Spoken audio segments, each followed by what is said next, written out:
I'm Natalie Fiao. I work at the Black Cultural Archives and I'm project managing the next exhibition, Family Ties, the Adamah Papers. So what is the Adamah Papers? The Adamah Papers are a collection of documents that have been donated to us from a London-based family that relate to a king from southeastern Ghana, from the Ewe community, and he was installed in 1915 and reigned until he passed in 1963. So why is this significant?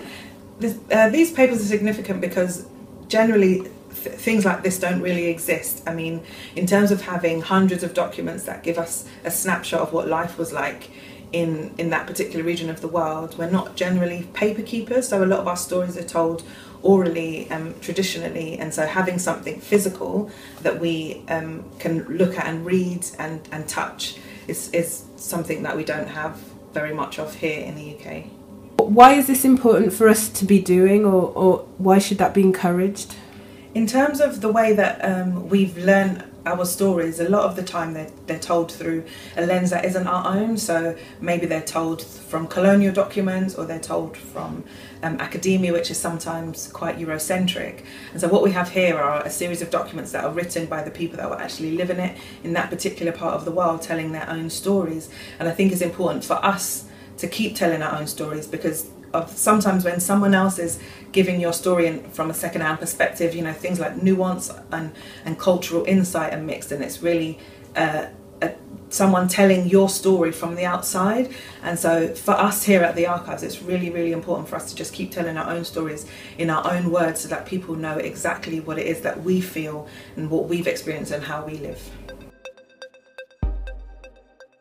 Is there any sort of archive document that you remember that really touched you that you can tell us about? So I'll give two examples. So in terms of touching on an emotional level, there's a document, well, it's a letter that is to Togbui Adamah from one of his wives, and it's her letting him know that one of his sons has passed away. And I think that was important for me because it humanized someone. Like it was telling stories including soft emotions about a tragic occurrence that happened in his life, and it was unfortunate that because of where she lived and because of where he was, that she wasn't able to just pick up the phone or go and visit, and that she had to write this really sad thing in a letter.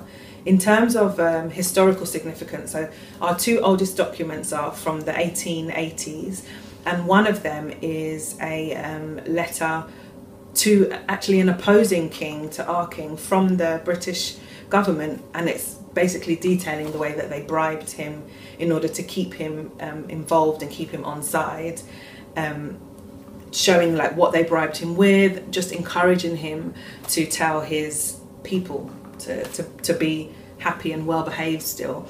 And the other one is a document where the British are actually trying to get access to the key players in the native tribunal system.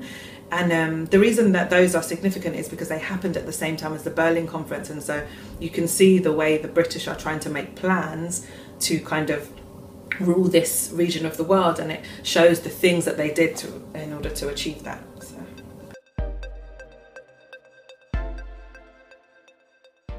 So the exhibition is scheduled to be open to the public on the 17th of November here at the Black Cultural Archives. We're going to have, on that specific day for that launch, there's going to be, I'll be doing a curator's talk, so talking about my journey through the papers. You'll be able to have a look at the documents with some of the members of staff, so that you can get a bigger insight into, you know, what's there, what it means. You'll be able to meet some of the family who are featured in the exhibition. There'll be music, there'll be food, you know, it'll be a really, really fun experience. At the moment, you can find information on the Black Cultural Archives website, which is bcaheritage.org.uk, www, of course.